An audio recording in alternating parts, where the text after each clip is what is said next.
Assalamualaikum warahmatullahi wabarakatuh.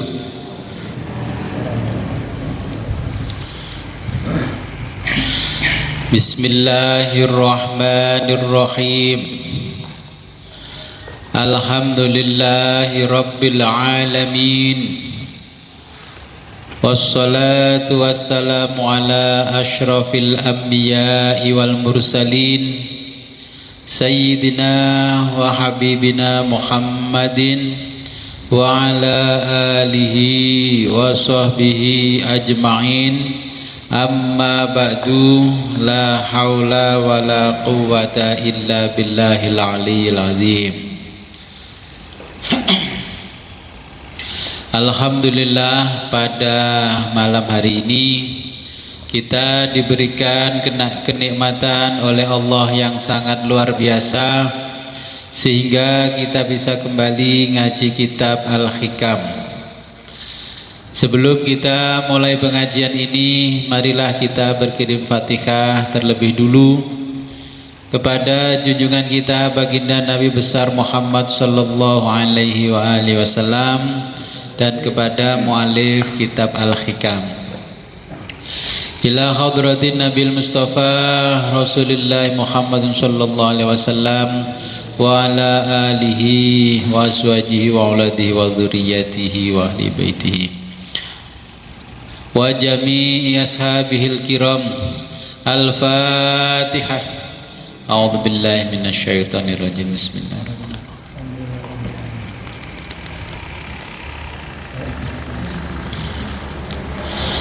Wa thumma ila hadratil muallif kitab Al-Hikam Syekh Athaillah Syakandari rahimahullahu ta'ala wa nafa'ana bihi wa bi ulumihi fid dharaini wa li walidayhi wa li masyayikhihi. Al-Fatihah. A'udzu billahi minasyaitonir rajim. Bismillahirrahmanirrahim.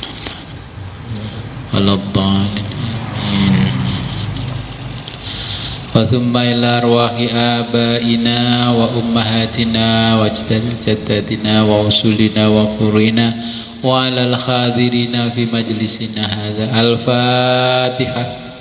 A'udzu billahi minasyaitonir rajim. Iyyaka na'budu wa iyyaka nasta'in. Waladdallin. Amin.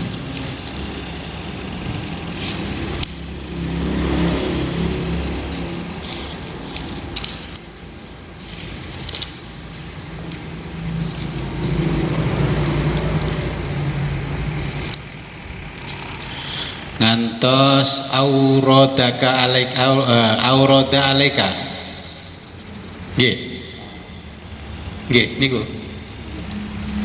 Nginggile. Ada ya.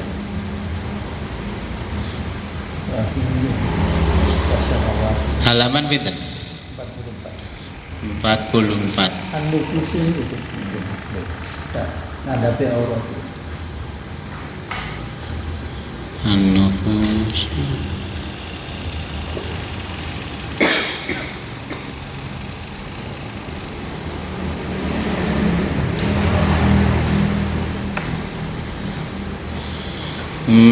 Empat garis kepinten kinggil. Nadapi aurat. Anu visi. Innama auradakan itu. Anu visi.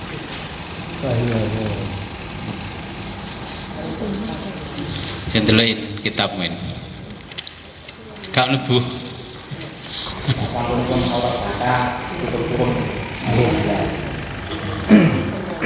al-aliyat al-asar wal-asar al-arabi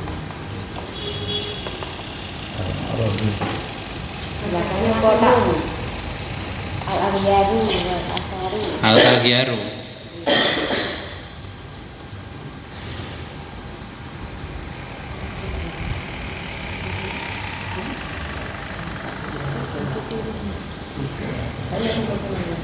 Min yadil aghyari niku. Oh nggih. Berarti walidha qala nggih mulaine.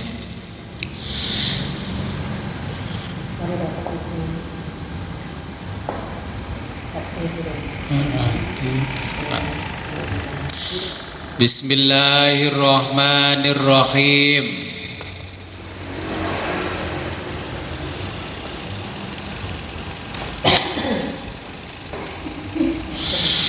Qala al-muallifu rahimahullahu ta'ala wa nafa'ana bihi wa bi ulumihi fid dharaini amin ya rabbal alamin. Walidha qala, dan berkata, penulis kitab, auradaka,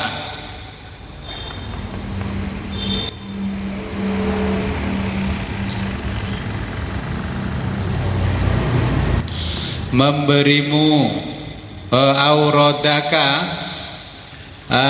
Allah memberi atau mendatangi alaika kamu. Ini terjemahnya auradaka, memberi, memberi.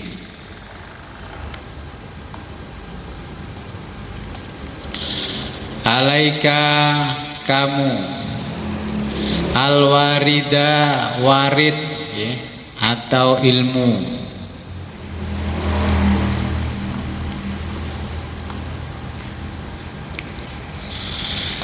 Liyatasallamaka, untuk menyelamatkanmu,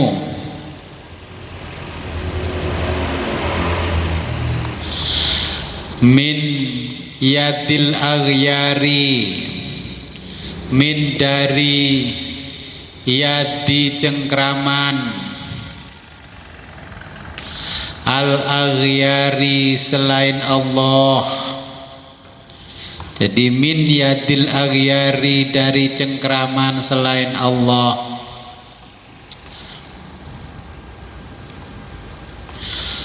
Wa yuharriroka, dan membebaskanmu,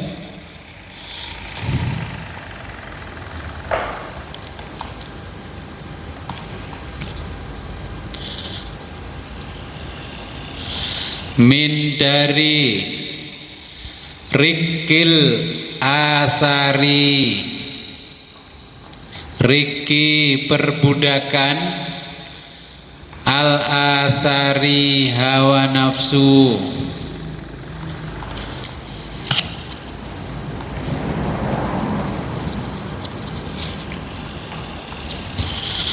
al aghyari, kata aghyar, wal asari, dan kata asar.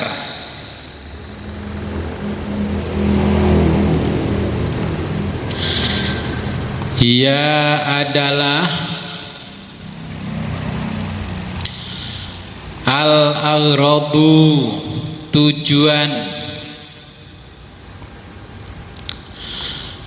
ad-dunyawiyah, materi,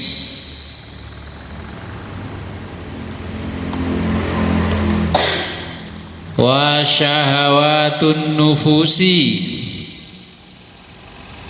wa syahawatu, dan keinginan-keinginan, an-nufusi, nafsu.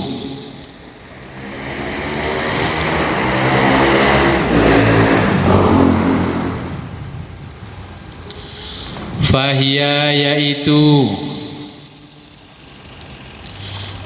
ghasibatun, menggosopkan, laka kamu,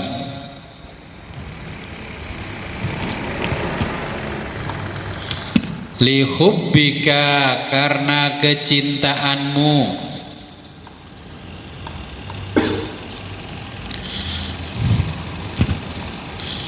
laha, pada materi,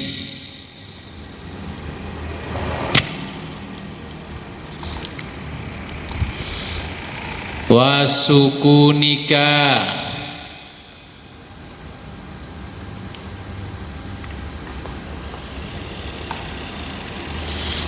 dan kamu tergantung ilaiha padanya, dalam kurung materi,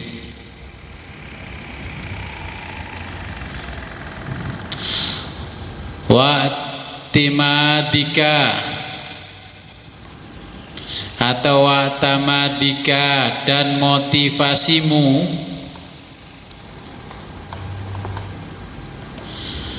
alaiha pada materi dan keinginan nafsu.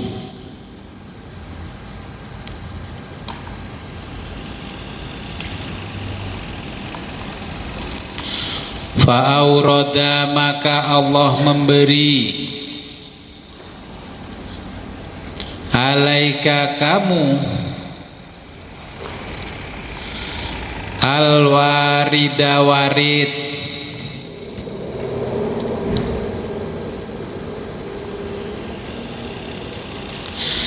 liyatasallamaka, untuk menyelamatkanmu,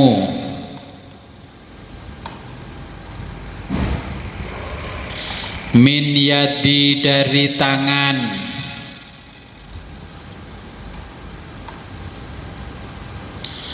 man orang, gosobaka yang menggosokkanmu,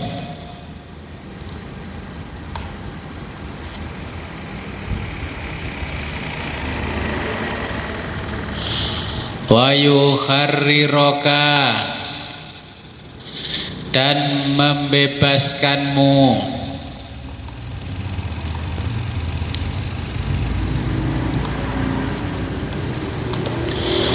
min milkiyati, dari kepemilikan,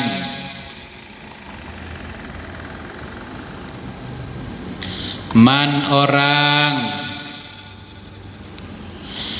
istarokoka yang menjadikan budakmu, atau yang menjadikanmu budak.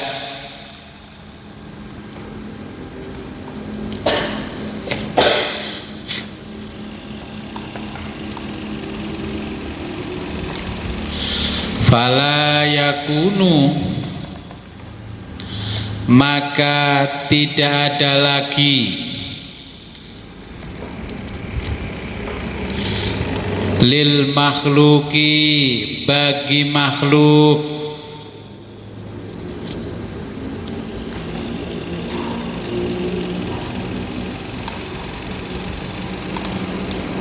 fika padamu, nasibun bagian, wala syirkatun, wala dan tidak ada, syirkatun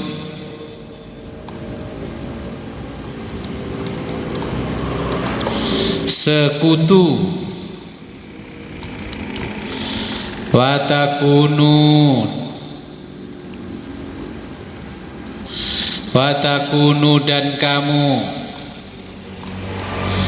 saliman, selamat,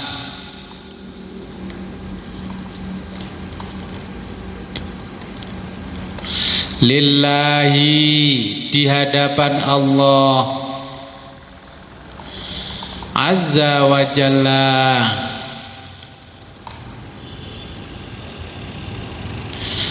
wa tasluhu, maka layak,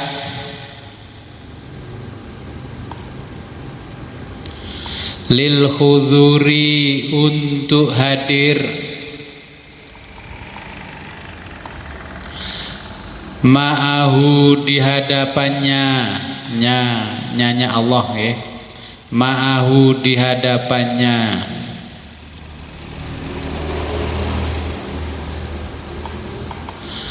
Walidha qala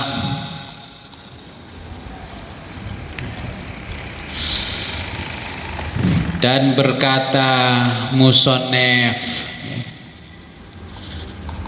aurada alaika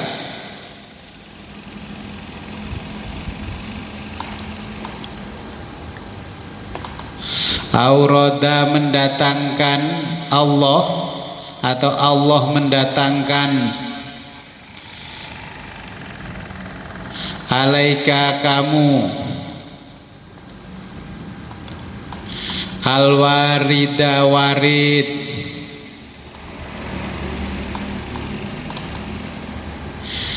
liyukhrijaka untuk mengeluarkanmu min dari sijni penjara wujudika wujudmu.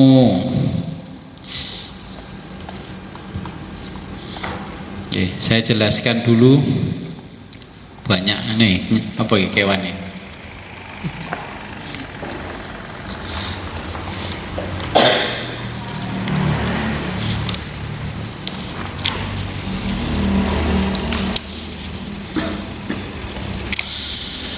Nah, kalau kita ingin sampai di hadirat Allah, nah maka kita harus mengenal nafsu dan peranannya.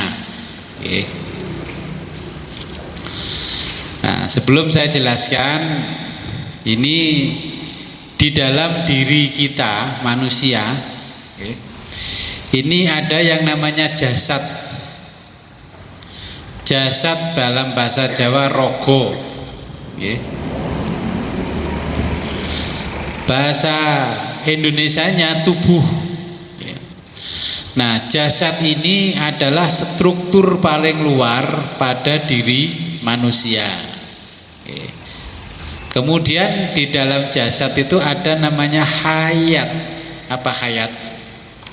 Dulu waktu saya masih sekolah SD itu ilmu hayat. Mau lulus SD diganti biologi.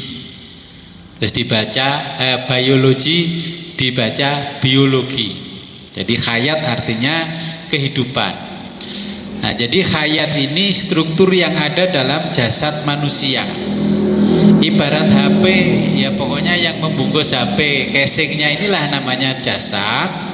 Ya, terus kemudian ada setrum-setrum yang di dalamnya ini yang bisa mengaktifkan semua perangkat yang ada di dalam, oke, baik perangkat keras maupun lunak, ini namanya hayat. Nah, kemudian di dalam hayat, nah itu ada namanya ruh. Oke. Ruh ini adalah struktur yang ada di dalam hayat manusia. Oke.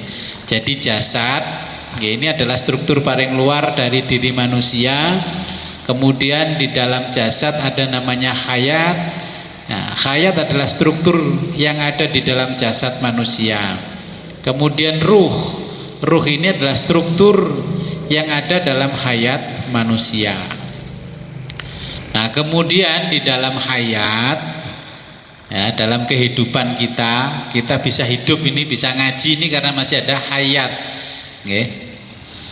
Makanya jenengan itu masih dipanggil al-mukarram atau hadratil mukhtaromin, fadilatus syekh dan sebagainya, yang terhormat, ingkang minulya, para alim, ulama. Lewis para alim ya gak usah ulama sajane ya. Para alim-alim kan bahasa Arabnya jamaknya kan ulama. Ya, alim, ulama, engkang tansah kawula taati. Ya, ini adalah di dalam hayat. Okay. Karena di dalam hayat itu masih ada ruh.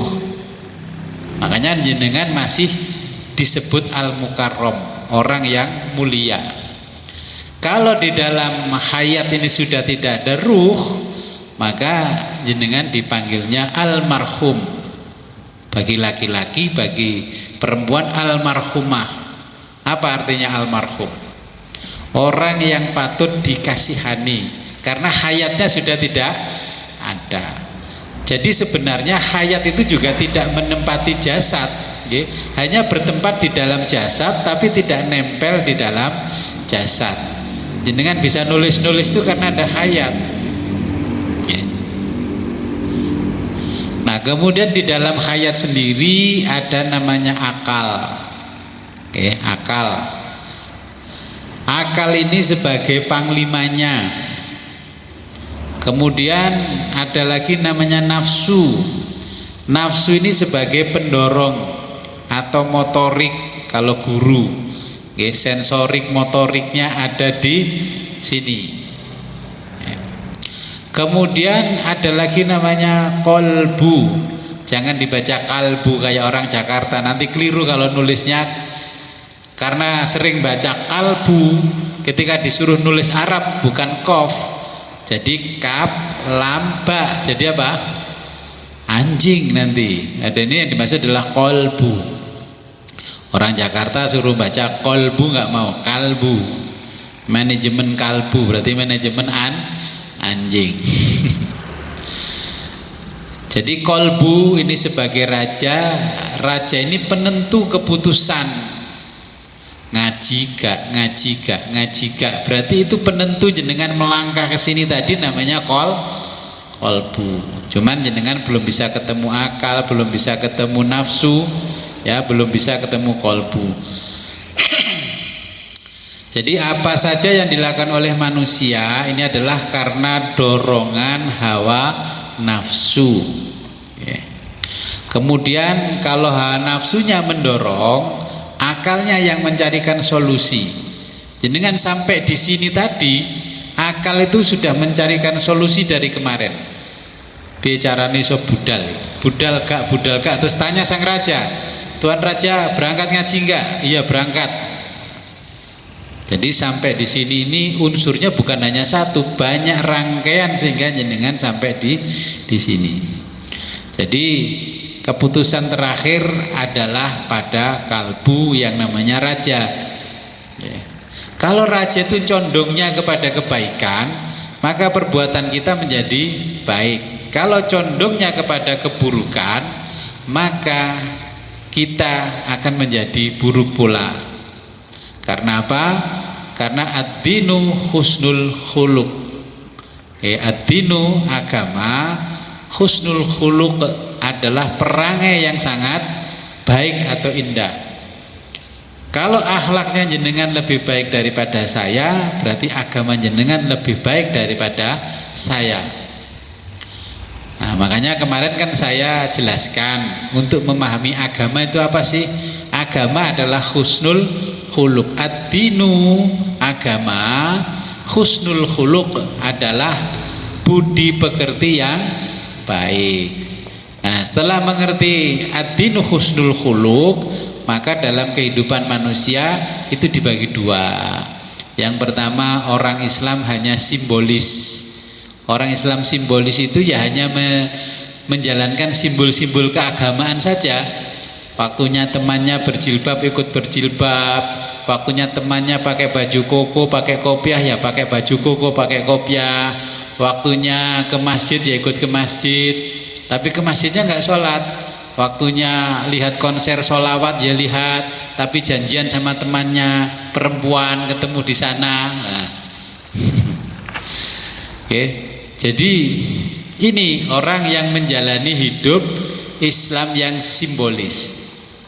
Wis pokoknya blegere, kalau kata orang Jawa, jegongrongane pokoknya ketoke kaya bener-bener Islam dewi. Kemudian orang menjalani agama itu ya substantif, ya pinter ngaji, maca Qur'ane lancar dan sebagainya, tapi tidak menjalankan simbol-simbol agama. Kalau perempuan ya nggak nutup aurat, nggak pakai jilbab. Terus kalau pakai celana ngepres, pakai baju melepet kan gitu ngepres. Ya itulah namanya Islam yang substantif saja tapi simbolnya ditinggalkan. Ada yang simbolnya saja dibawa tapi isinya ditinggalkan. Okay. Nah, ini yang ada di dalam diri manusia. Nah, kemudian unsur nafsu manusia. Okay, nafsu yang tadi yang dijelaskan, kita tidak akan bisa menerima warid kalau wirid kita tidak istiqomah. Jenengan kalau mau nanam padi di sawah wis dicepno tok ae, ora usah dimes, ora usah diramut, ora usah disambangi, nggak akan muncul hasilnya. Jadi kalau ngaji tasawuf itu harus dipraktekkan supaya tahu bagaimana sih tasawuf itu.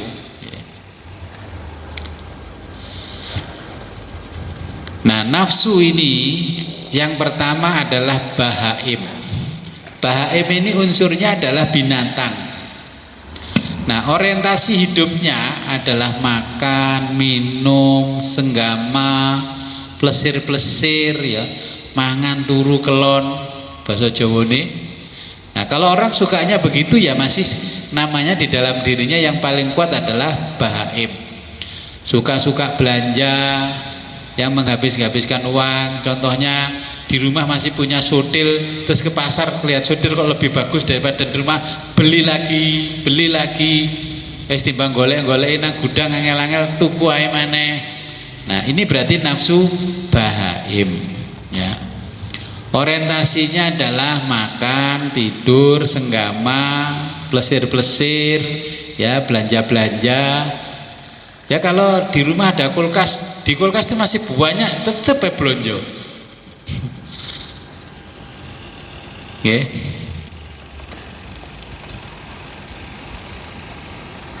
Nah, kemudian contohnya kalau orang itu masih potensinya yang paling besar bahaim, yang keluar dari mulutnya, saya ini begini Gus, ingin membahagiakan orang tua. Ini juga ingin membahagiakan teman-teman alumni saya. Pokoknya kalau siapapun kesini akan saya beri sesuatu yang punya saya. Saya di kulkas itu saya untuk membahagiakan orang-orang. Nah, kalau di zaman Orde Baru namanya hardolin, dahar, modal, dolin. Masih ingat nggak? Sebelum Mbah Harto lengser itu kan istilah itu muncul, orang yang sukanya dahar, modal, merokok. Itu harmoko, dahal, modal, merokok. Kemudian hardolin, dahar, modal, dolin, mangan, turu, dolin. Dulu itu ditulis di kaca mobil, bis. Sleep, eat, drive, mangan, turu, gas. Nah, Mas Ilham cocok, terkait ditulisi eat, sleep, drive, mangan, turu, tangi, jejak gas, budal. Nah, orang kalau nafsunya masih berbentuk bahaim, yang potensi paling kuat, sukanya numpang sukses dengan kesuksesan orang lain. Lek tonggone dodol bakso laris, melok-melok dodol bakso. Tonggone dodol ndok asin laris, melok-melok dodol ndok asin. Nah, ini masih kategori bahaim. Bahaim itu pokoknya menyenangkan diri, intinya masih pingin menyenangkan diri. Gus nyambut gawe kayak ngenten damel sinten lek boten damel anak bojo Gus. Ngomongnya begitu. Tapi sakjane yo ngegeme ora netes, ngegem banyu ora netes. Nggih. Kemudian orang yang masih unsur bahaimnya kuat, ini komentar di kitabnya, menyukai kemewahan meskipun dengan cara berdosa, ya korupsi dan sejenisnya, kolusi, korupsi, nepotisme, ya. Kedua, menyukai perselingkuhan dan pernikahan siri.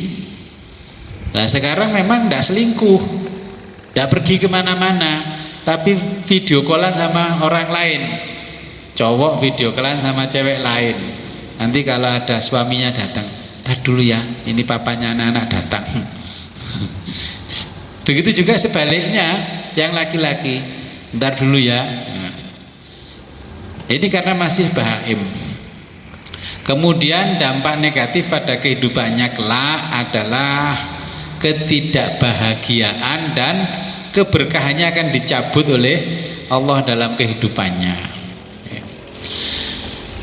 Yang kedua, nafsunya ini adalah nafsu as-siba. Ya, ini binatang tapi buas. Tadi binatang ternak. Yes, kayak sapi, kambing, kerbau, pitik, mangan turu kelon, mangan turu kelon gitu aja. Ya. Kalau asiba ini adalah mengejar kesuksesan, orientasinya mengejar kesuksesan. Apa yang dikejar? Karir politik, ya. Mengejar popularitas, ben cepat terkenal, ya, mencalonkan pemimpin lebih dari 3 kali nggak jadi, nyalonkan lagi. Ya.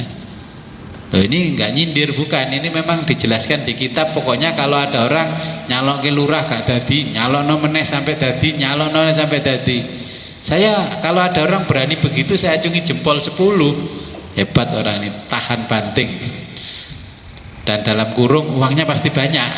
Nyolak nyalokno. Jadi mencalonkan sampai mati. Orang yang namanya asiba, ya, ini di dalam kesehariannya, perilakunya tidak boleh ada orang yang lebih unggul daripada dirinya. Oke. Kemudian untuk mencapai kesuksesan, dia menghalalkan segala cara. Yang penting aku sugih, buh nganak-nganakno duit didik, yang penting aku sugih, ijon-ijon didik, yang penting sugih. Nah, kalau asibaknya ini kuat, kemudian tapi orangnya masih muda, ya, kalau perempuan masih muda cantik rela nikah dengan om-om yang lebih tua, dengan kakek-kakek lebih tua, ya, pokoknya asalkan kaya, hidup enak. Karena apa? Pola pikirnya begini, aku nikah sama orang yang seumuran denganku, alah paling kok dijak babat, alah sejak kerja dhisik bangun begini-begini, 5 tahun gak di omah. Ya.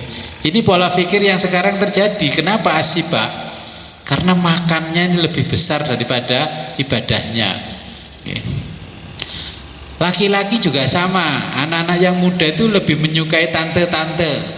Semelok tante-tante sepokok enak tuh, kono mobil tuh, kono mangan turu dolin, ya, itu tadi hardolin tadi itu, dahar modal ulin. Kalau orang itu sebenarnya dari bahasanya orang Sunda, dahar modal ulin, ulin itu dolin. Terus orang Jawa Timur gak kalah keren, harmoko, hari-hari omong kosong. Oke. Ini asiba. Nah, orangnya biasanya kalau mendapatkan sesuatu, kalau dikritiki, itu peka, terus reaktif. Nah, kalau dirasani tetangganya, temannya, langsung reaktif. Reaktif itu apa sih? Pengertian wong bahasane wong desa, ana ngrasani. Sampeyan wong jare dirasani kowe lho, anu ngene-ngene, parani langsung. Dilabrak. Iku jenenge reaktif. Paling gak langsung di WA, kon jadi rasanya aku yuk. Nah ini, terus kasar, mudah dongkol, suka kabur dari rumah tanpa pamit, ciri yang terakhir. Begitu itu ya terbawa sampai tua. Kok gak pena ambek bojone muinggat, ya. Ini namanya nafsu as-siba. Kemudian ada yang ketiga nafsu natikoh. Natikoh. Ini nafsu kecerdasan yang sangat cerdas. Orientasinya, orientasi natikoh adalah iffah. Iffah itu kalau bahasa Jawa ya kepribadian, kehormatan, harga diri dan kesejahteraan. Nah, jika dicaci tidak melawan, ini yang nafsunya atikoh. Jika difitnah tidak reaktif, di saat yang tepat dia akan melawan.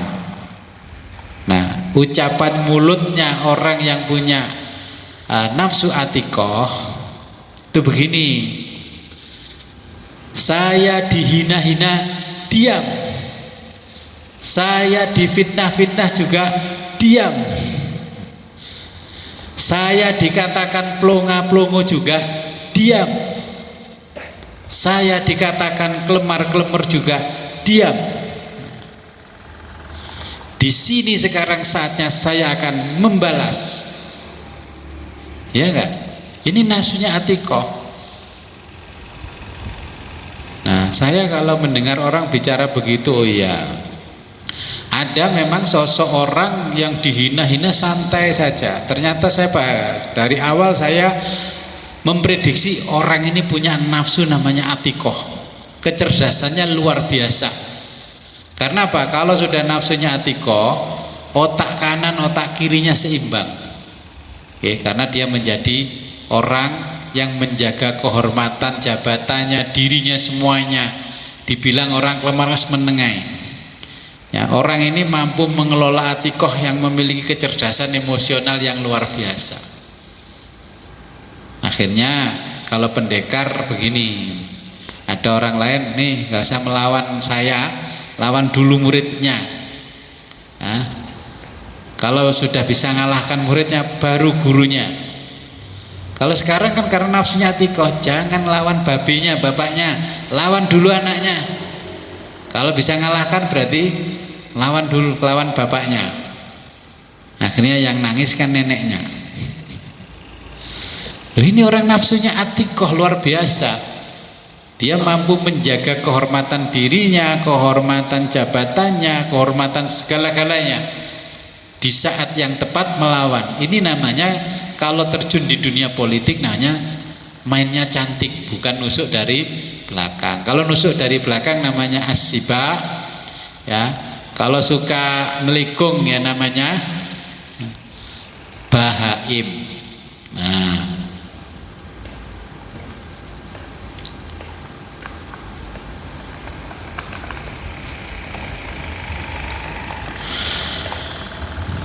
Nah, orang-orang yang menghina-hina, orang yang memiliki nafsu Atikoh ini, ya biasanya suka memajang foto-fotonya orang yang tipenya seperti ini. Lihat itu kalau dia mencalonkan diri nggak pede, mesti fotonya tokohnya Mbuh Mbai, Mbuh Bapae, itu kan ditaruh di belakang fotonya dia. Nah, kemudian orang-orang yang mengikuti Atikoh tapi tidak bisa Atikoh, ibarat mencalonkan diri supaya dikenal orang, calon DPR, putra Abah Zaini, ya, calon anggota DPR, putra Ning titik-titik, putra Gus titik-titik, putra Kiai titik-titik, gitu. Menyaksikan seperti itu kan. Nah, itu ciri dia itu sebenarnya nggak cocok main di dunia politik karena nafsunya kurang Atikoh, nggak cerdas.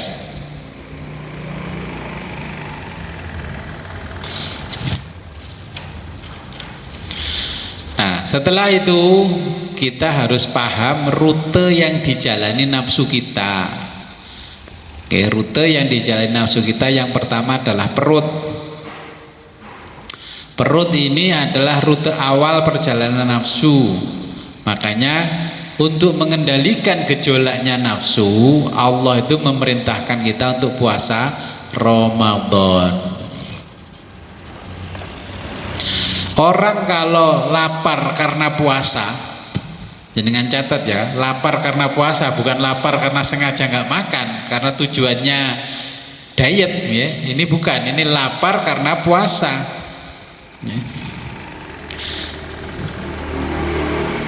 Jadi orang yang perutnya lapar karena puasa tidak akan memikirkan hal-hal yang negatif, ya, karena puasa, diniati puasa.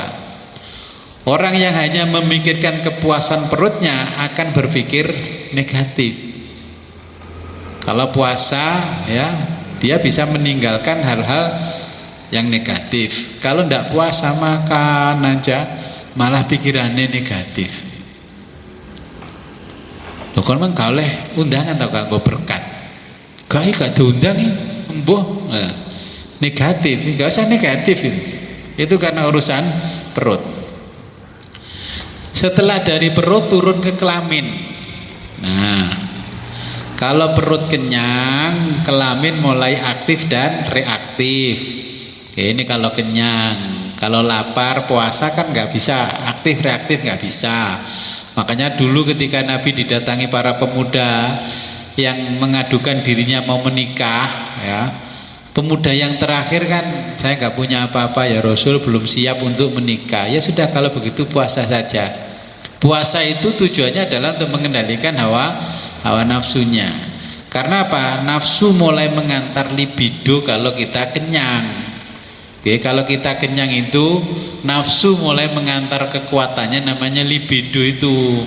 Kalau laki-laki namanya ereksi, kalau perempuan namanya orgasme. Oke. Bahasanya bahasa gak usah belak-belakan, paham toh. Nah, ini kecenderungan menjadi bahaim. Nah, pemerintah siapapun ya mengurusi indeks pembangunan manusia itu intinya ada di perut, gitu. Jenengan dapat BLT kan kangge ngurusi perut yang namanya bahaim, ya, binatang ternak. Pokoknya lewat wetenge wareg ya wis menengae. Luwe-luwe anak wong Jawa iki lewat wetenge luwen krucuk-krucuk turu molak-malik gak iso. Mulai dipangani ngantuk. Oke. Jadi ini rutenya nafsu kita. Setelah dari perut ke hati. Kalau kesejahteraan perut terpenuhi, maka hati mulai tenang. Di rumah ada beras 50 kilo wis tenang. Ya, terus punya gas LPG beberapa tabung tenang. Terus punya deposito jumlahnya banyak jadi tenang. Pokoknya kalau perutnya terpenuhi, keinginan-keinginannya terpenuhi, semuanya menjadi tenang. Nah, setelah perut itu terpenuhi setiap hari, nanti setelah setahun mulailah muncul keakuan atau kedirian, diri ke diri. Yang namanya Kabupaten Kediri itu ya munculnya karena keakuan rajanya dulu, Raja Jayabaya. Kono sing sekti liyane aku lah, itu kan namanya kedirian. Bahasa Indonesianya ya keakuan. Ya, kalau belajar filsafat psikologi namanya ego, keegoan, egoisme. Nah, kalau mau mencalonkan diri mulai gini, dulu saya ini juga dari keluarga miskin, tidak punya apa-apa. Bapak saya dulu ya banyak hutang, ibu saya banyak hutang, begini demi kesuksesan anaknya. Ya, saya melihat kontennya orang mau mencalonkan ngomong masa lalu punya hutang-hutang, lah itu ngaspo saja nih, supaya orang lain itu terpikat bahwa dia itu menggambarkan dirinya sebagai orang yang sangat sederhana. Malah yang model-model begitu di ujung-ujungnya ngemplang. Saya dulu karena orang miskin, saya kerja keras sehingga saya sukses, saya banyak uang, gaji saya sekian sekarang. Nah, dulu saya kemana-mana naik sepeda ontel, sekarang naik mobil. Ya Alhamdulillah sekarang saya sukses Gus. Nah, ini kalau belajar ilmu tasawuf, orang mulai mengaktifkan eksistensi dirinya. Oke. Nang kene kaono sugih aku. Sapa sing duwe 50 juta lek aku. Tahun 90 saya digitukan orang. Ayo golek wong sing duwe 50 juta nang kene. Ndak ono. Padahal saya punya 40 juta. Dibanding usianya dia dengan saya, ya tua dia. Wong tuwek ngono duwene mau 50 juta. Lah aku jek enom wis duwe 40 juta. Nggih. Engko lek tak dolno mobilku Kijang Grand malah duwe akeh. Nah, dia merasa keakuannya muncul gitu loh. Nggih. Kemudian perjalanannya nafsu setelah dari hati, nggih. Ini ke kepala. Nah, kalau isi yang ada di perut ini tidak terpenuhi, maka isi kepala akan menyerang.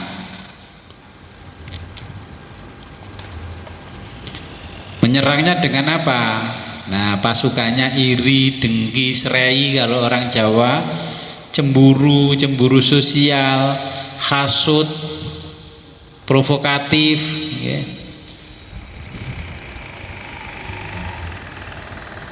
Nah, ini jika apa yang dimau oleh hati tidak terpenuhi, isi kepala akan menyerang.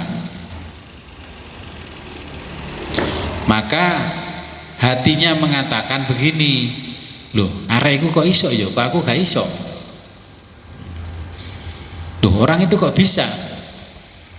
Niku riyen lho Gus, penggaweane mulung kalih ngasak. Saniki sukses numpak Alphard. Jenengan lihat orang lain begitu ya, ya masih isinya bahaim sama asiba. Nah, itu diisyaratkan sama nenek moyang kita orang Jawa, ya. Ojo seneng delok wong susah, ya ojo susah lek delok wong seneng. Filsafatnya seperti itu. Oke. Jadi jangan bahagia kalau melihat orang yang sedang menderita, dan jangan susah kalau melihat orang yang sedang bahagia. Paham nggak dengan yang dimaksud dalam hati seperti itu? Ini terjadi hari ini seperti itu. Oke. Nah, kalau nafsu kita masih seperti itu, maka kita disuruh puasa oleh Allah supaya sampai kepada Allah. Ila hadratillah itu puasa dulu. Lah, puasa itu ada tingkatannya. Puasanya orang awam. Orang awam itu puasanya untuk mengendalikan nafsu yang ada di perut. Wong poso bar bubar sahur jam 4, jam 7 wis takon kok gawe takjilan apa? Kok gawe mangan apa? Gawe ngombe apa?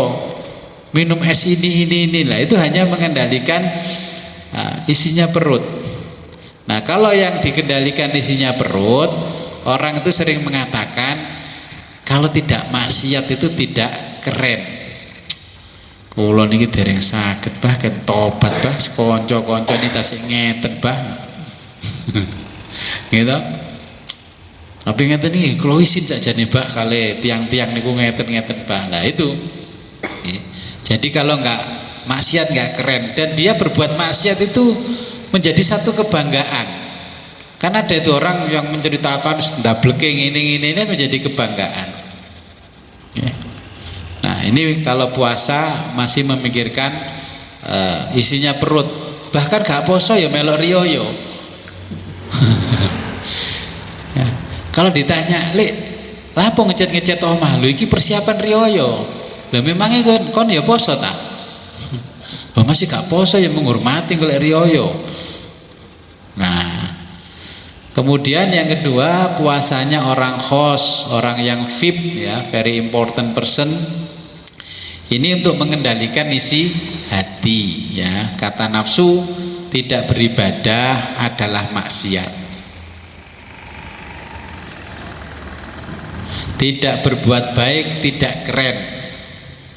Ini kata nafsu. Kalau orang awam, nafsunya mengatakan lek gak maksiat ora keren. Yang ketiga, ini orang yang khawas, di atasnya khos, jadi VVIP. Ya, ini puasanya mengendalikan nafsu dan hati. Ya, kata nafsu, tidak mengingat Allah sedetik pun namanya dosa besar dan kemaksiatan. Ya, tidak zikir, tidak wirid, tidak mencapai warid namanya tidak keren.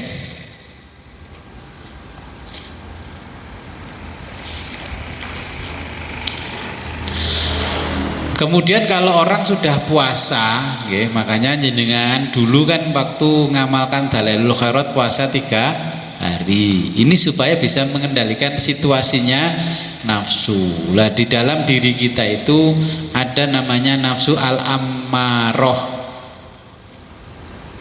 Nafsu ammaroh. Al-ammaroh ini adalah kondisi jiwa yang paling rendah.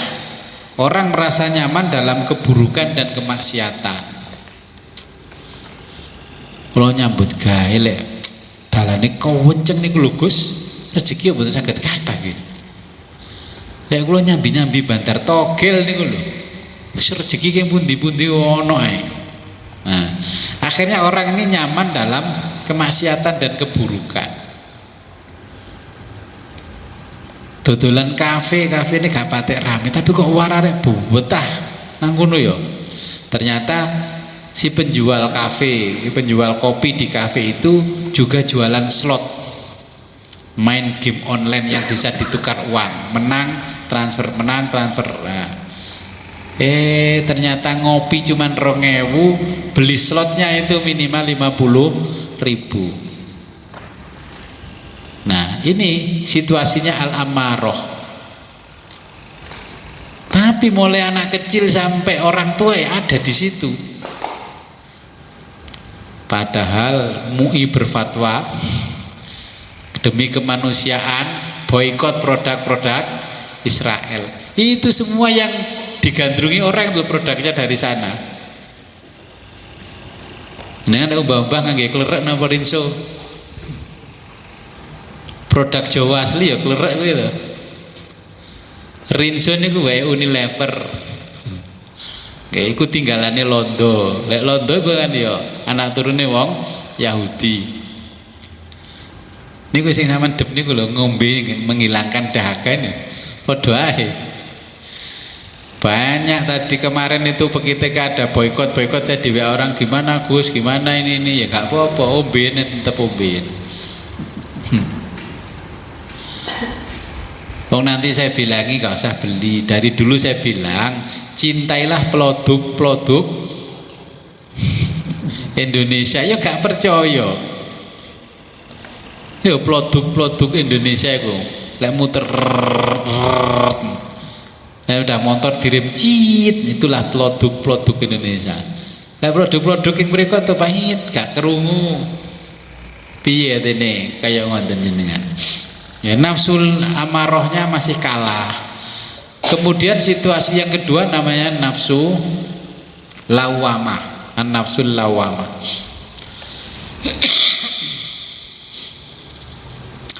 Nah, ini kondisi pertarungan dalam diri yang dimenangkan oleh perbuatan negatif. Oke. Saya harus jujur atau bohong. Ngapusi kak, timbangannya tak kurangi kak. Kalau jujur nggak dapat apa-apa, kalau bohong dosa.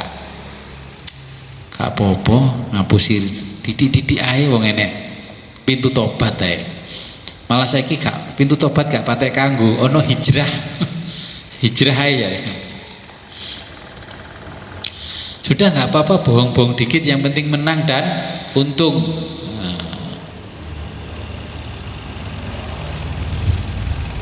Nanti kalau sudah menang baru bertobat. Nah, ini dorongan yang ada di nafsul lawamah. Tobatnya dinamakan tobat lombok. Nah, ini nafsul lawamah. Kalau musim pemilihan kepala desa, jenengan didatangi orang dikasih amplop, diterima enggak? Gak diterima, dosa. Diterima dosa, gak diterima eman 200.000. Nggih. Tapi jarine nggone kono karo KPU Anda menjual suara Anda dengan murah gini. Boleh diterima kok ndang wonge korupsi. Terus nafsu yang di sebelah kiri ngomong, wong dhek sing gak ngetokno dhuwit tambah nemen korupsine kok timbange sing ngetokno dhuwit. Iya ya. Mesti bangun diterima lah, korupsi gak korupsi karepmu, gitu. Ini kondisinya nafsul lawamah. Yang menang adalah pertarungan yang bersifat negatif. Kemudian yang ketiga nafsul mulhimah, atau ada yang baca mulhamah, berasal dari kata ilhama. Ilhama adalah pencerahan. Wis mulai rada oleh pencerahan. Ilham itu artinya pencerahan. Jadi kondisi pertarungan yang ada di dalam diri manusia yang dalam ini adalah perbuatan positif. Nah kalau saya bohong, curang dan culas adalah dosa. Lebih baik tidak dapat apa-apalah daripada dosa seumur hidup, menanggung resiko sampai akhirat. Tapi ketingkatan ini berat, ya, berat. Wong jenengan ditanya mbek Pak Woni, "Cik butuh BLT gak?" "Wis butuh Pak Wo." "Sapa gak gelem saulan 800.000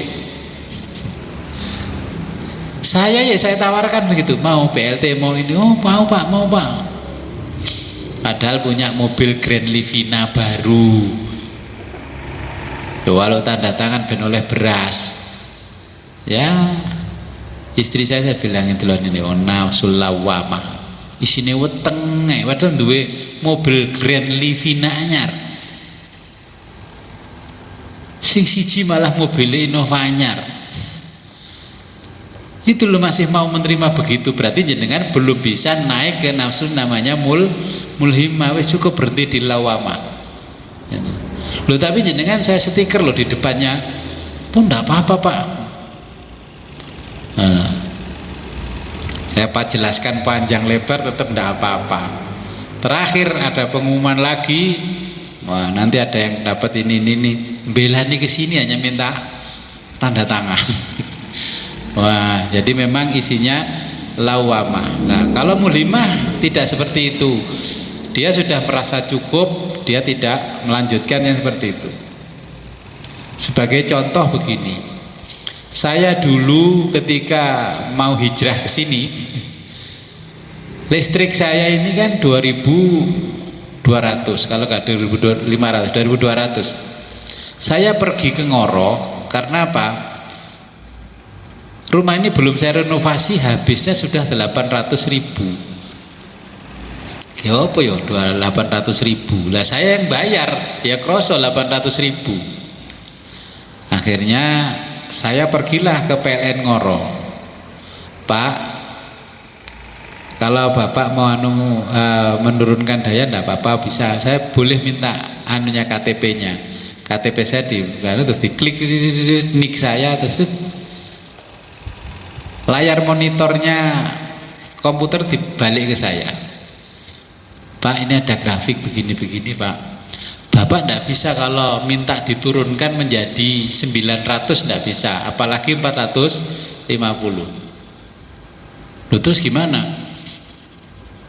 Ya karena Bapak ini begini, dia kok ngerti lek aku itu duwe harta nilainya sekian-sekian. Ya ada Pak, karena ini kan dari dinas, dari Kementerian Sosial, dari Kementerian Keuangan sudah pajaknya Bapak setiap tahun ini. Di intinya pokoknya di situ bukan kategori orang miskin, orang berduit banyak. Tapi orangnya ngomong begini, petugas itu, kalau Bapak mau saya turunkan 900 sampai 450, Bapak silahkan pergi ke Kelurahan Kaliombo Kota Kediri sesuai alamat KTP-nya Bapak. Bapak minta ke Pak Lurah dan Pak Camat surat keterangan Bapak itu miskin dan distempel Lurah sama Camat. Yang kedua, karena lokasinya di Badas rumahnya, Bapak minta surat keterangan miskin dari Pak Lurah Badas dan stempel Pak Camat. Bapak akan saya turunkan jadi 450. Saya akan kalah dengan surat itu Pak, walaupun Bapak kesini naik mobil Alphard. Ini tadi ibu yang jejer sama Bapak itu, wah 10 jari kan ada perhiasan emas. HP yang satu di tangan kanan ini iPhone, di tangan kiri juga iPhone. Itu mobilnya juga Alphard di luar. Tapi dia datang ke sini dengan membawa surat keterangan dia miskin, ya tetap saya turunkan jadi 450. Wah kalau begitu nanti gini aja Pak, saya tak ngobrol dulu sama keluarga di rumah. Ibu masih sugeng pada waktu itu, saya tanya, Bu, begini. Lah piye? Lah iku lak memiskinkan diri. Lah ibu pilih bayar 800 pora. Kenapa jadi 800? Dulu ketika Abah masih hidup, itu listrik dibesarkan ternyata untuk adik saya buka les-lesan komputer. Sehingga butuh daya yang besar. Ketika sudah nggak ngelesi, harusnya kan diturunkan. nggak diturunkan, presidennya ganti Pak SBY, tarif listriknya naik, ikut naik karena 2.200 ikut tarif atas. Dipakai nggak dipakai ternyata 600.000. Karena saya coba 3 bulan nggak saya nyalakan sama sekali, loh kok pancet. Akhirnya dijelaskan bla bla bla bla bla. Terus saya begini, walah wismi timbangi kok dimiskinkan Gusti Allah, tetap dibayar saja 800.000. Nah kalau sudah besar seperti sekarang sih saya maklum ya 800.000. Malah rumahnya jadi besar tinggal 300.000, 400.000. Semakin banyak pemakaian semakin murah. Lah ini kalau saya tadi berjalan ke kelurahan di Badas sama Kaliombo bawa surat keterangan miskin, berarti grade-nya nafsu saya turun ke lawama. Terus jenengan mampu karena anaknya 4 sekolah semua, Pak, minta surat keterangan Pak biar dapat potongan UKT Pak. Kuliah kan jenenge UKT, sekolah SPP, ya tak tanda tangani gak apa-apa. Wong iki sakjane sugih buka sih delok prejengane kaya ngono kok njaluk surat keterangan gak mampu wae. Iki apa nafsunya yang lawamah apa memang kondisinya betul? Kalau syariatnya kan kita gak percaya orang itu miskin. Nah maksud saya dari penjelasan ini, kalau jenengan tidak meningkatkan diri dari kebiasaan, karena ad-dinu husnul khuluq, bukan hanya manduk-manduk tok husnul khuluq itu. Jadi menjaga sikap-sikap di hadapan Allah. Kalau jenengan merasa puas diberi rezeki ini hal-hal yang menghalangi jenengan sampai kepada Allah jangan diterima. Nah mulhimah ini karena positif. Nah kemudian lanjut menjadi mutmainnah. Ya ayyatuhan nafsul mutmainnah irji'i ila rabbiki radiyatan mardiyah. Ini kondisi jiwa yang ada di dalam diri kita dalam kondisi yang sangat tenang.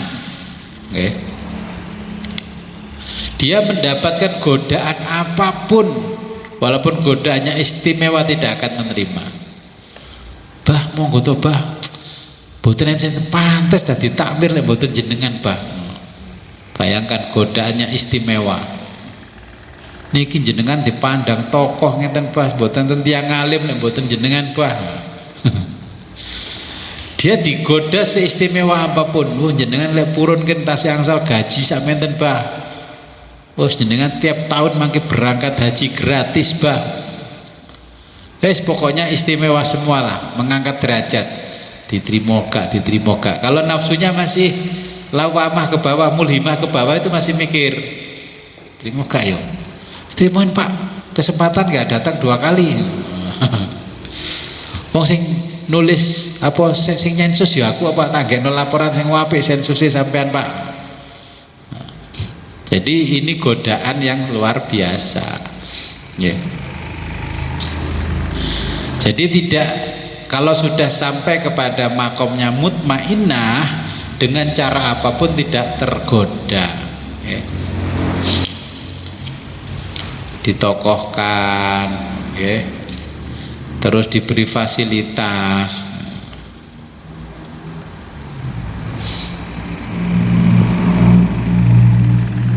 Pun gitu-gitu ada pertanyaan.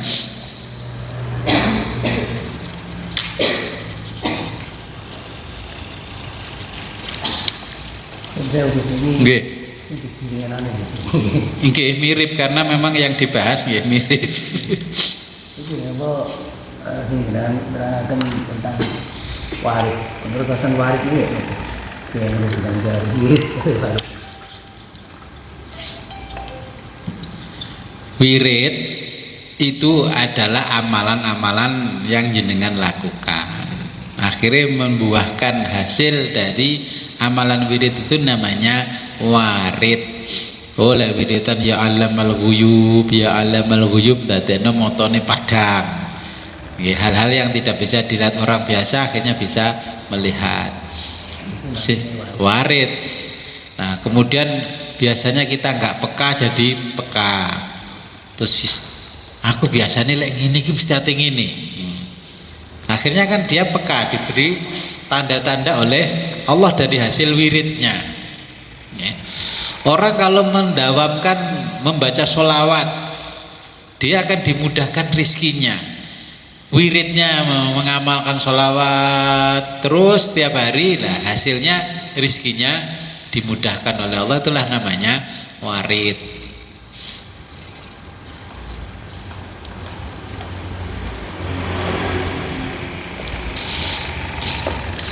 Oke, mungkin ada pertanyaan lagi.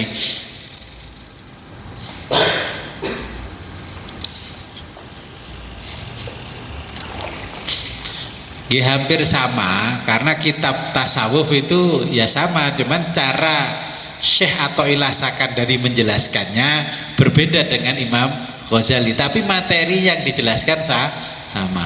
Iki lho jenenge HP. HP kok Mbak? Saya tak takono apa singkatannya HP. Iki jenenge HP, singkatannya handphone.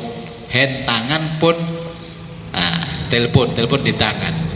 Ketika yang menjelaskan orang Amerika, bukan orang Inggris British, ini mobile phone. Yang dijelaskan sama, bendanya ini. Tapi kalau orang Amerika menyebutnya mobile phone. Telepon berjalan. Kalau Inggris telepon genggam. Padahal ya nggak genggam, mau tangan. You know? Jadi cara menjelaskannya hanya berbeda begitu saja. Lagi sego diliwet karo iki sego didang. Lagi tempe digoreng, lagi jenenge mendoan. Nah, karek carane ngrasakno. Karena Imam Ghazali itu orang Persia, orang Iran, maka cara menjelaskannya juga terpengaruh dengan tasawufnya orang Iran. Nah, kalau saya atau ilasakan dari orang Maroko dan tinggalnya di Mesir, ya cara-caranya kayak orang Maroko dan orang Mesir. Nah, kalau kita orang Jawa, ya saya walaupun belajar dari banyak sumber, ya saya memahamkan jenengan ya dengan caranya orang Jawa. Kayak tadi itu, lek ndelok wong seneng ya aja bungah. Aja bungah kowe lek ndelok wong susah. Itu kan godaan nafsu. Yeah.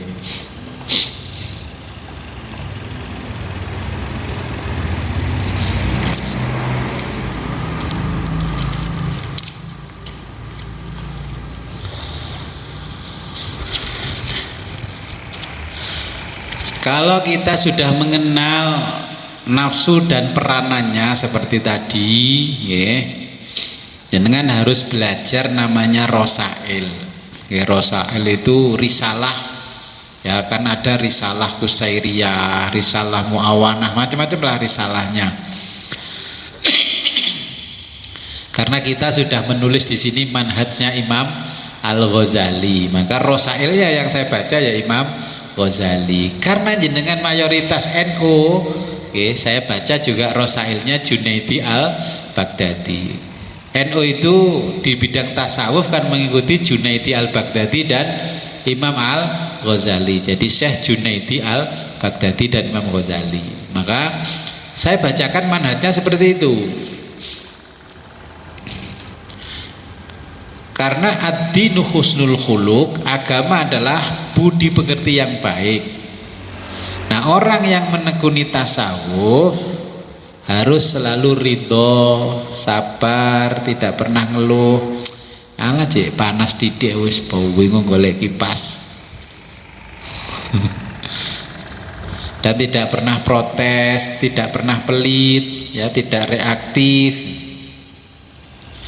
Kalau jenengan menjalani ilmu tasawuf, ya tasawuf itu tempatnya masih di otak, karena jenengan untuk memahami rutenya sampai di hati itu kan belajar tasawuf. Lah ilmu tasawuf itu di sini masihan.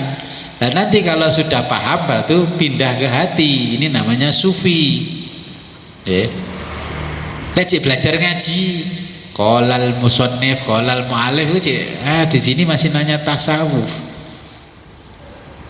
Nah, kalau sudah paham dengan apa yang dimaksud oleh ulama-ulama tasawuf, nah kita bisa menjalinnya itu masuk ke dalam hati, namanya perilaku kita sudah sufi. Seorang sufi pertama harus mengikuti, mencontoh apa yang dilakukan oleh Nabi Ibrahim. Lah Nabi Ibrahim itu orang yang sangat murah hati. Beliau tidak pernah mau makan sebelum makan bersama orang lain, diajak makan. Kalau mau makan keluar rumah, ada orang lewat ditanya, "Lek, wis maaf durung?" "Sampun nih." "Oh ya wis lah ngono ya." "Wis maaf sampun sampai sore delalah sampun kabeh ya enggak makan." Barulah ketemu orang yang mau menemani dia makan, diajak masuk ke rumah, terus disiapkan makanannya, makan bersama. Jenengan bisa nggak seperti itu? Wong lek nek putune mangan jajan iki kancamu teko nanti nggon nang jero sik. Simpen sik ngono jaluk kancamu kok. Ya kalau jenengan murah hati seperti Nabi Ibrahim itu, ada temanmu suruh masuk, nanti dibagi sama temannya ya, makannya ya. Itu menanamkan dari kecil murah hati. Wis wajah jutek, akhirnya pelit, tambah nemen lah. Orang Jawa mengatakan mudit ngasrit. Dan Nabi Ibrahim satu ketika diuji oleh Allah, ya, ada orang mendatanginya dan bertanya, "Wahai Ibrahim, harta sebanyak ini punya siapa?" Nabi Ibrahim punya binatang ternak 120.000. Ini punya siapa? Ya punyanya Allah. "Ah sing bener." "Iya punya Allah." "Masa?" "Iya punya Allah." "Kalau memang ini punya Allah boleh dong saya minta." "Oh ya silakan." Apa? Diambil. Akhirnya diambillah 10% dari harta yang dimiliki. Ketika orang itu pergi membawa hartanya Nabi Ibrahim wudu, ya, terus sholat 2 rakaat. Setelah sholat berdoa, "Ya Allah, harta yang kau titipkan kepadaku sudah diambil yang berhak. Ya. Kalau dia tadi itu maling dan penipu, maka ampunilah segala dosa-dosanya.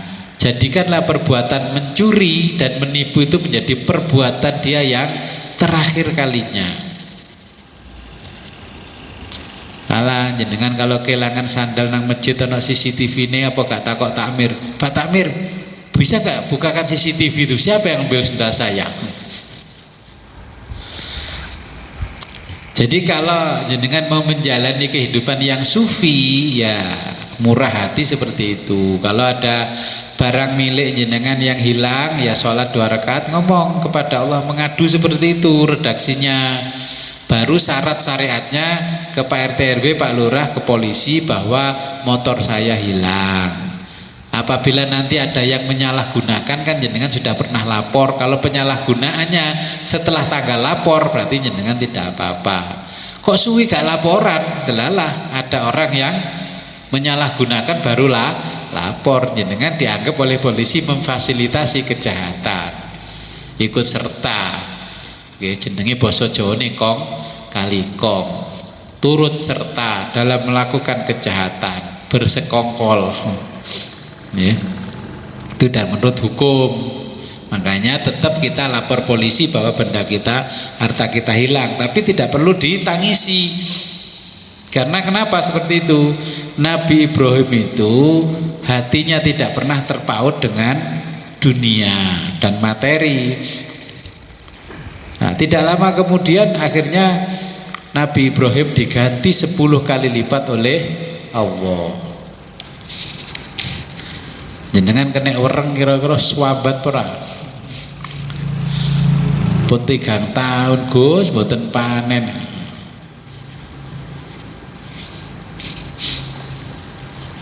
Ya. Jadi kalau ingin menjalani kehidupan sufi, Nabi Ibrahim sudah tahu bahwa barang yang diambil oleh Allah melalui tangan orang lain, entah itu dicuri apa, kalau kita ikhlas nanti Allah akan mengganti yang baik. Karena apa? Memang barang itu sudah tidak layak ikut bersama kita. Ojo digandoli kalau ada barang yang hilang. Kemudian yang kedua, ini memiliki sifat ridho seperti Nabi Ismail. Nabi Ismail itu dibilangi bapaknya, "Wahai anakku, aku selalu bermimpi Dalam mimpi itu aku diperintahkan untuk menyembelihmu. Kalau anak zaman sekarang, sik pak, dibenemek baduk gak panas baduk sampean pak. Masa ono ngimpi kon beli anake. Ya kan? Nabi Ismail tidak pernah protes, tidak pernah mengeluh apapun yang sudah dia terima, takdirnya diterima. Pak, kalau memang itu benar perintahnya Allah, maka lakukanlah. Okay. Insya Allah engkau akan mendapatiku sebagai anak yang soleh. Itu jawabannya Nabi Ismail. Wong jenengan punya motor, kemudian bapaknya bilang gini, le, motormu tak doli sik yo le, tak gawe ngene sik yo le, kayak anu adikmu le, kayak anu masmu mbakmu le, kan gitu toh. Pak, aku lho ngelumpuk lo tak wangi kredit pak, saya ingin lunas aja sama dol. Ya. Kira-kira kalau niru Nabi Ismail bagaimana? Dulu saya juga pernah dihadapkan seperti itu. Begini-begini saya bilang ini loh, wong abahmu iku lho iso kayak Nabi Ismail, masa awakmu gak iso kayak Nabi Ismail. Oke. Kalau anak sekarang yang ngomong, apa bapak yakin itu perintahnya dari Allah? Jangan-jangan yang datangi bapak itu setan. Gitu. Nah kalau ingin menjalani kehidupan sufi ya Nabi Ibrahim, Nabi Ismail dicontoh. Okay. Orang yang sangat ridho. Kemudian jenengan harus sabar seperti Nabi Ayub sabarnya. Nabi Ayub itu dulu juga konglomerat yang luar biasa kaya. Di negaranya, orang kekayaan orang satu negara dikumpulkan tidak ada separuhnya dari hartanya Nabi Ayub. Kemudian ditimpa musibah, penyakit gak sembuh-sembuh, istrinya menceraikan dia, anak-anaknya meninggal, sampai bau busuk akhirnya diasingkan. Oke. Ketika penyakitnya mau keluar dibilangi, penyakit kamu jangan pergi dulu ya, karena belum ada perintah dari Allah. Sampean panuwun tok meneh kira-kira golek kalpanak apa. Itu yang mau keluar set-setnya, belatungnya itu diambil lagi. Kamu masuk dulu sini, belum ada perintah dari Allah keluar. Ini Nabi Ayub, okay. Ada yang setara seperti itu Nabi Yakub namanya. Dia sama konglomerat. Ini juga anak cucu Bani Israel. Oke, dia punya pabrik susu yang besar. Orang dari semua jazirah itu dia yang mensuplai sampai kaya raya.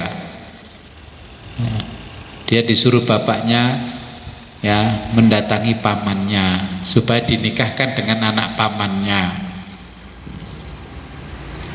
Setelah itu anak pamannya yang ditaksir ternyata nggak dinikahkan.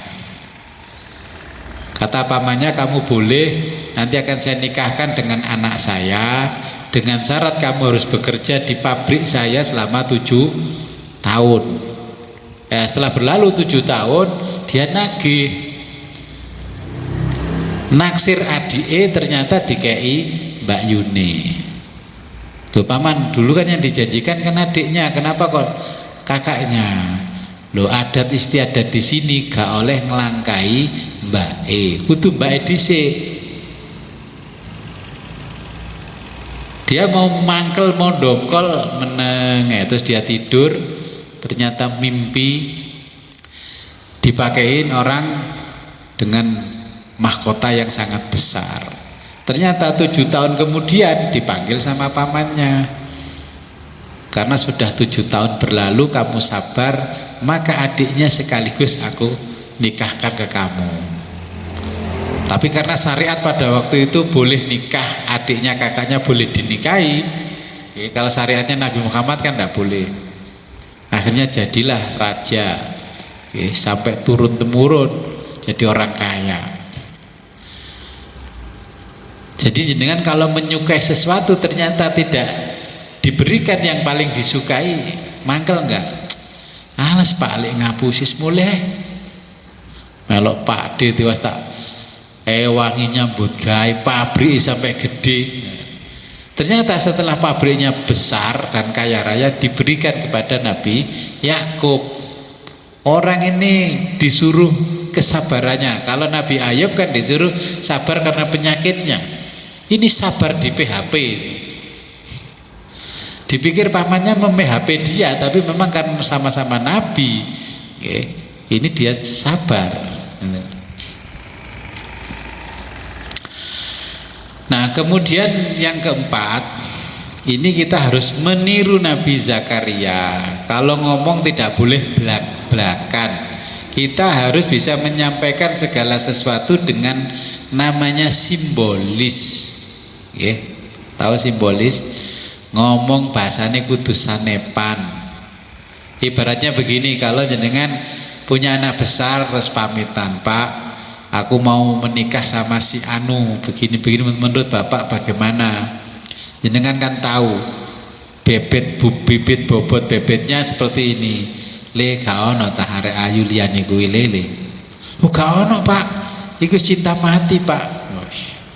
Padahal bicara itu kan bahasanya menolak tapi menggunakan bahasa simbolis.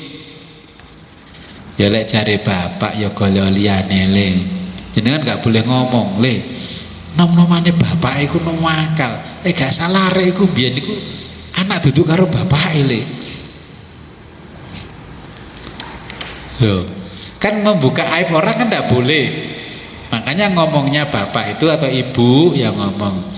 Wis to le golek liyane le. Iku umpane kok terlalu cedhek mosok. Bapak iku paling kaya pengin duwe besan sing rada adoh ngono lho. Aja ngluthek kae nang gone kono. Karena apa? Kita tahu bahwa duriannya kurang baik, tapi ora oleh diomongno blak-blakan. Oke, ini komunikasi seperti Nabi Zakaria.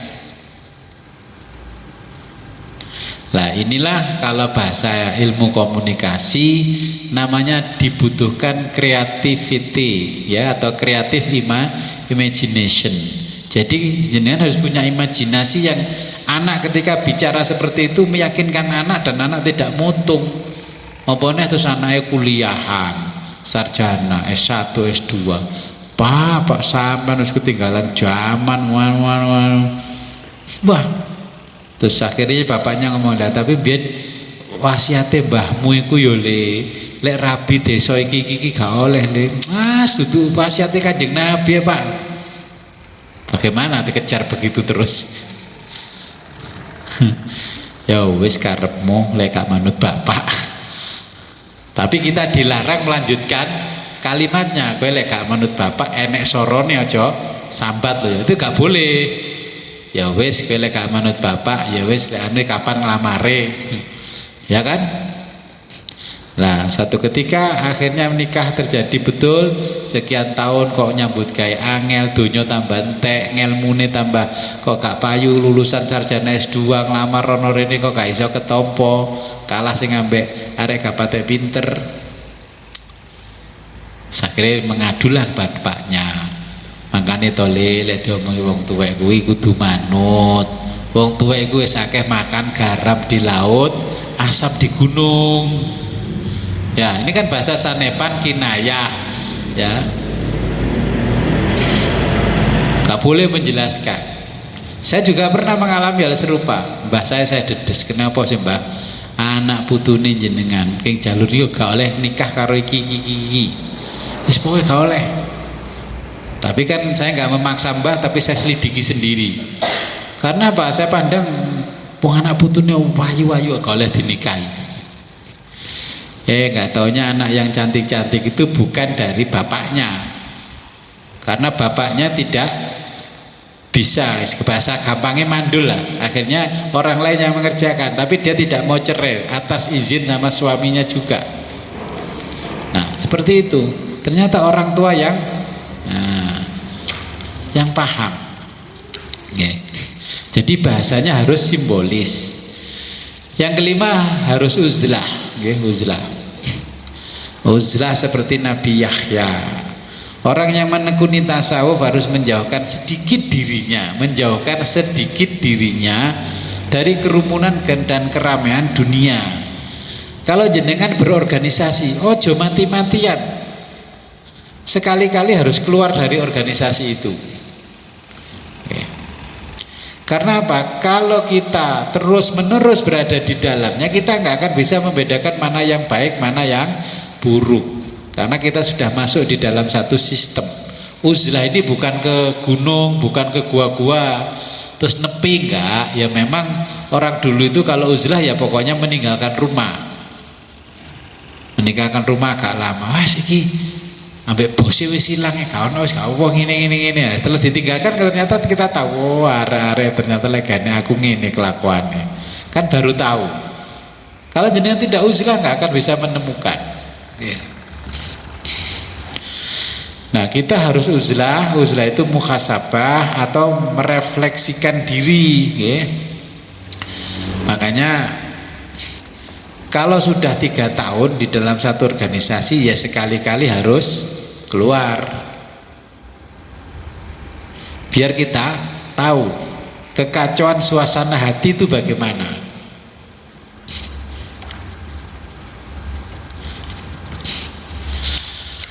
Yang keenam, ini meniru Nabi Musa alaihissalam, orang yang sangat sederhana walaupun dia anaknya raja, walaupun anak asuh, anak pupon, dia bapaknya namanya Fir'aun, kerajaannya sangat glamor, tapi dia tidak pernah menggunakan baju yang sangat glamor, penampilannya sangat sederhana meskipun dengan bergelimang harta. Makanya walaupun jenengan mampu beli mobil harga 1 miliar, belilah yang 500 juta. Kalau mampu beli yang 500 juta, belilah yang 200 juta. Kalau jenengan mampu beli baju yang satu setel 1 juta, belilah yang 500.000 dan seterusnya. Ini yang dilakukan oleh Nabi Musa dengan kesederhanaan. Tapi zaman akhir itu berbeda. Orang yang naik bis umum, ya naik kendaraan umum itu pakaiannya lebih nyentrik daripada yang naik kendaraan pribadi. Kalau naik kendaraan pribadi, mobil Venturer harga 500 juta, paling mau kaosan oblong, sandalan jepit. Tapi coba ya naik bis bagong non ekonomi, wayu-wayu wong wis bengesan luar biasa. Sepatuan, pokok penampilan luar biasa. Nah, tapi kita tetap dituntut untuk sederhana. Kita sederhana tidak akan menjatuhkan harga diri kita. Yang ketujuh, kita harus meniru Nabi Isa, orangnya menjadi pengembara. Pengembara. Orang dulu mengatakan rihlahnya Nabi Isa itu rihlah ilmiah. Bahasanya orang sekarang suka studi banding. Kalau orang sekarang studinya sedikit, bandingnya yang banyak. Ya saya sering diajak studi banding kemana, alah enggak paling nyuk nggak ada 1 jam, lainnya ke pantai, lainnya kemana gitu. Ini studi banding ke Thailand pak, ini ya wis gak apa-apa, bayar piro? Nggak bayar pak, gratis pak, hanya ininya tanggung sendiri, ya wis gak apa-apa. Ternyata ya keliling. Studi bandingnya sehari, yang 6 hari keliling-keliling. Kenapa kita harus seperti itu? Seperti Nabi Isa. Nabi Isa itu muridnya selalu diajak rihlah setiap 1 semester. Nah, karena apa? Orang kalau mainnya kurang jauh, kalau kata orang Badas, lek ngopine kurang ado iku kuper. Contohnya begini. Orang meyakini ibadahnya sholat subuh yang benar itu yang pakai kunut. Pokoknya ngotot sing bener sing gawe kunut. Sing siji, yang satu mengatakan sing bener sing gak gawe kunut. Loh, ini kan akhirnya nggak keren. Mas iki wong-wong ini kurang adoh tuline. Adoh-adohe paling ya nang Mojo Agung lah. Orang kalau kurang jauh perginya, mengembaranya kurang jauh, pengalamannya juga akan sempit. Kalau dia bisa rihlah, dia akan tahu, oh ternyata Orang yang tidak kunut subuh itu orang yang mengikuti Imam Abu Hanifah. Oh, yang kunut subuh itu orang yang mengikuti madhabnya Imam Syafi'i. Kan keren seperti itu. Wis pokoknya kunut mesti NU, lek gak kunut mesti Muhammadiyah, kan begitu. Orang di bawahnya ngeklaimnya kan begitu. Akhirnya jadi politik identitas ya, jadi wong-wong is dolen paling ngato ya nang turen kono. Nah, ini makanya oleh Allah dicontohkan kita diharuskan meniru Nabi Isa. Ya, kalau mengembaranya lebih jauh lagi ya, jenengan kan sudah pernah mengalami ziarah ke makam Wali Songo. Ya jangan setiap tahun ke makam Wali Songo, ya tahun berapa tahun kemudian jenengan ziarah ke makam para nabi. Jauh Gus, kan ada di Jordan, ada di ini loh. Ya namanya mengembara yang jauh. Sama dengan begini, orang itu mengajar fikih bab haji atau umroh, lah dirinya sendiri belum pernah pergi haji sama umroh, bagaimana menceritakannya? Wong tempat-tempat yang ditulis di fikih klasik itu sudah berbeda, ya. Boleh Hijri Ismail gak nemokno, diganti cagaan sampai Raja Arab, terus dikasih lampu hijau di sana. Pokoknya sono lampu hijau, engkau langsung Allahumma labbaik, labbaik kali baik. Nah seperti itu. Terus di fikih klasik mengatakan kalau orang dari Indonesia pergi haji nanti ya mengambil mikotnya dari Yalamlam. Duh, aku budal. Kok karena Yalamlam? Kok nang ngene? Lho iya Pak.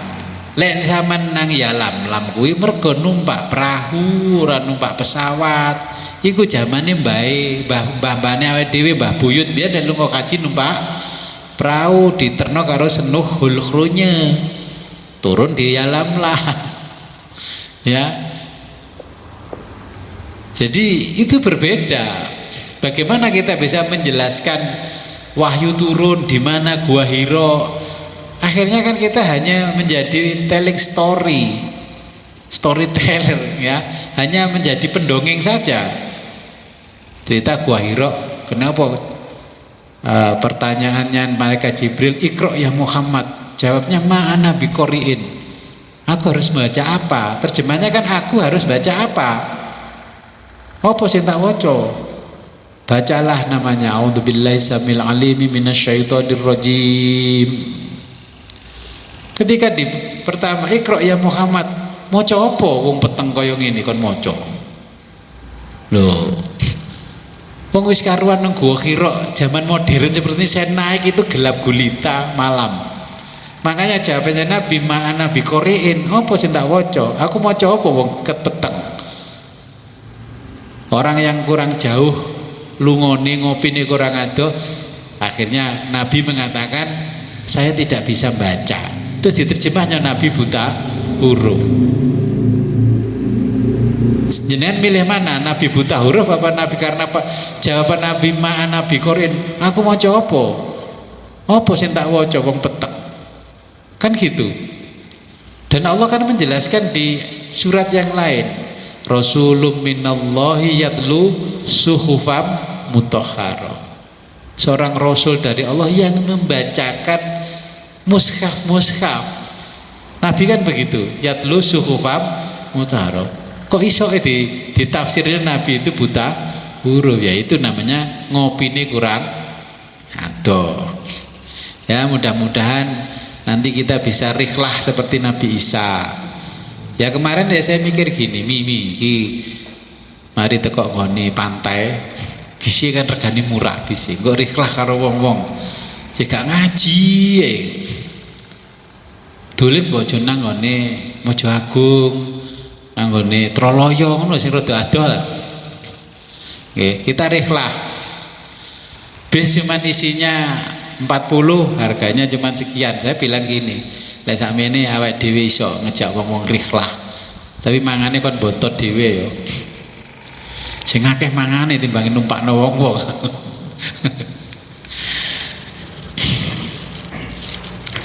Berikutnya yang kedelapan ini rendah hati. Ya, rendah hati itu yang dicontohkan Nabi Muhammad. Ya, rendah hati. Kalau kita ingin menjalani tasawuf dan menjadi seorang sufi, harus mengikuti dan mencontoh apa yang dicontohkan oleh Nabi kita. Kalau ini Nabi kita, kalau yang sebelum-sebelumnya adalah Nabinya Allah. Ya, untuk umat yang lain. Jadi harus rendah hati. Kita merendahkan hati itu tidak sama dengan merendahkan diri. Okay. Jadi ini merendahkan hati, tawadhu itu merendahkan hati kita. Kalau kita rendah hati tidak akan menjadikan diri kita hina. Okay.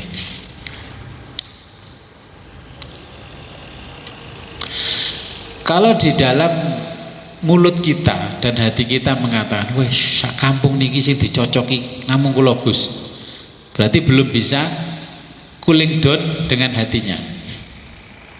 Oh niku plek kali kula niku. Okay. Jadi ini kita situasi ini harus dikelola dengan baik supaya tidak menjadikan kita nanti kembali menjadi tinggi hati. Okay. Ini rendah hati. Kalau orang tidak bisa rendah hati, nanti akhirnya tinggi hati, merasa paling benar, merasa paling punya kafling di surga. Terus dadi kiai, kalau diganti arek cilik badale ora gelem. Wis gak usah diganti, kon ganti kiai sing liyane. Nah, akhirnya tidak menjadi maju kehidupan kita. Makanya ini kita harus meniru Nabi yang rendah hati. Ini kalau kita mau menjalani kehidupan seorang sufi, ya, seorang sufi. Saya dikritiki orang, Gus, sampean ngajarno sufi kok ya main-main alat musik. Loh, tahu Jalaluddin Ar-Rumi? Okay. Kalau di luar negeri namanya Jalaluddin Ar-Rumi, tokoh tasawuf dari Thariqah Alawiyah. Jalaluddin Ar-Rumi itu dengan musik bisa menyadarkan orang dan bisa sampai kepada Allah, dan menari-nari. Terus kalau menari muridnya disuruh pakai kopiah yang panjang, terus pakai kain yang panjang, terus disuruh muter, ya. Kopiah yang panjang ini menunjukkan apa? Simbol daripada batu nisan. Nah, penarinya namanya Kang Darwis. Kalau ada orang namanya Darwis, ya penari sufi yang manhajnya mengikuti Jalaluddin Ar-Rumi. Oke. Ketika Jalaluddin Ar-Rumi menjelang wafat, santri-santrinya nangis, disuruh masuk ke kamar, dimarahi, kamu itu jadi orang jangan bodoh. Aku ini menunggu saat-saat yang bahagia ini sudah lama, kenapa kamu nangis? Gak oleh gurune ate mati ku nangis, karena ketika kematian itu adalah awal dari puncaknya kebahagiaan. Makanya semua muridnya disuruh nari di luar rumahnya nari, sehingga sekarang jadi terkenal tari sufi itu. Itu tariannya Jalaluddin Ar-Rumi, muter. Nah, itulah thariqahnya Alawiyah yang diikuti oleh Jalaluddin Ar-Rumi. Ya nanti sekali-kali kalau punya guru yang mau meninggal, jangan nari puter musik. Karena apa? Loh, itu jalan perintahnya Jalaluddin Ar-Rumi dan orang-orang yang mengikuti Jalaluddin Ar-Rumi. Karena makanya ketika dia mau meninggal dikatakan itulah malam pertama seorang pengantin. Akhirnya diadopsi oleh orang yang tidak bertanggung jawab, teroris. Kalau kamu mati nanti seperti malam pertama pengantin begini-begini, itu mengadopsi ajaran itu tapi disalah gunakan. Makanya Jalaluddin Ar-Rumi nari terus muridnya itu sampai 7 hari, sampai hitung dino 40 dinone nari lagi sambil main musik, main seluring. Tapi kalau di sini kisah itu nggak sampai di jenengan. Kok saya ngekholi keluarga terus nari-nari mbak anu, itu mulai dan kesurupan ya. Tapi kalau Jalaluddin Rumi yang nari nggak ada orang protes gitu. Makanya meluapkan itu saya tulis dalam bahasa Inggris saja biar tidak darani musyrik dan bid'ah. Ya itulah, tapi jenengan melihat gini kan apa ya maksudnya? Kan nggak langsung paham, saya mikir dhisik berarti kan nggak protes. Saya langsung paham mesti protes. Wis menika saya ngaji tasawuf nang Gus Wi dhewe yo ngono ae. Ini ujian pada muridnya iki, masih gurune ngono piye. Oke, ada pertanyaan?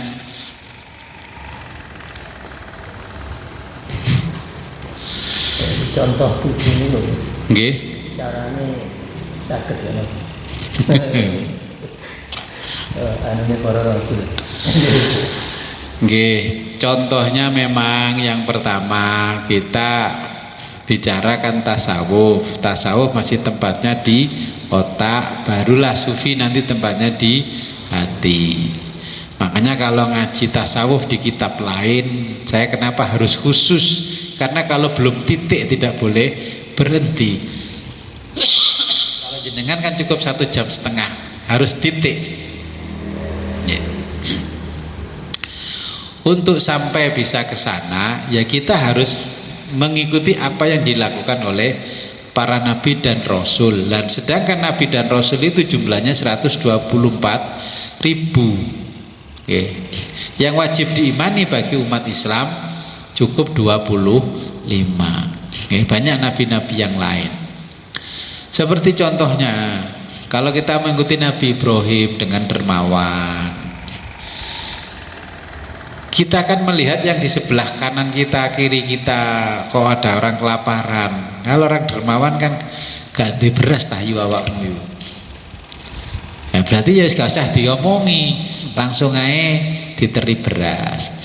Yes, ini paling gampang dan menyentuh hatinya dengan. Kalau saya punya acara, itu kan bisa saya hitung pakai jari tangan saya. Santri sing masuk ngelmu tasawuf karo gak. Ada nganter saya ikut, Gus nanti saya bawakan jajan Gus. Tapi tekone acara teh mulai. Berarti ku tasawufnya belum masuk. Ya, contohnya lah kalau saya mulutan kemarin, banyak orang-orang bawa makanan maksudnya mau bantu saya. Saya kan tidak pernah menyampaikan kepada jamaah, hei kono mulutan, ayo urunan, kan nggak pernah. Kalau saya siap mengadakan maulidnya Nabi, saya laksanakan. Kalau enggak. Tapi mereka-mereka yang bawa jajan itu, ini biar ini jenengan karena pertanyaan ngomong belak-belakan, nanti tak tutupi malah gak paham. Kudune kan pertanyaan orang tasawufan begini, Gus, undangannya pinten? Undangan kula 300. Kula betakne donat 100 mawon pripun Gus? Lho kotake 300 kok gane, berarti kurang 200. Nggih. Waduh, aku gurung kuat lek nyumbang 300 donat. Lah kalau orang sufi bagaimana orang tasawuf? Wis Bu, nyumbang Gusti aja jajan. Jajannya gak nutut 300. Awake dhewe dikira rezeki Gusti Allah sampeyan. Sekno duwe wis ben apa jare Gusti ae. Undangannya pinten Gus? 300. Kesini cuman bawa aqua teh gelas itu cuma 2 dus. Terus bawa jajan macam-macam memang banyak. Terus koki yang di belakang bagian konsumsi niki pripun digaduk-gaduk nang ngene.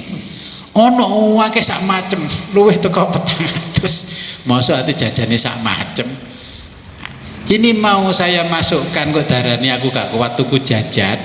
Gak tak masuk, gak saya masukkan, sopo sing mangan. Tak gawakno kip gak kira kuat mangan seminggu. Nah, ini jenengan kalau memahami tasawuf bagaimana seperti Nabi. Ya ketika ada acara, contohnya aja ada acara. Gus undangannya pinten? Pun undangannya 300. Nggih pun kula bantu aqua gelas mohon Gus 300. 300 kan ya tinggal bagi yang namanya aqua 48. 300 bagi 48. Wis nggowo ae lah 15 dus.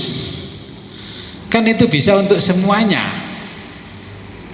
Cuman bawa itu teh gelas 1 dus, marino klubnya 1 dus, ininya 1 dus. Nanti akhirnya jadi warna-warni di hidangan itu. Terus undangan yang bukan jamaah ini, ngundang wong koyok-koyok 300 ngombene urunan iki ketukune belang bonteng. Itu perilaku sufi justru menjatuhkan dirinya sendiri. Oke, makanya ini contoh kalau pertanyaan itu saya jawab dengan kondisi kita saja.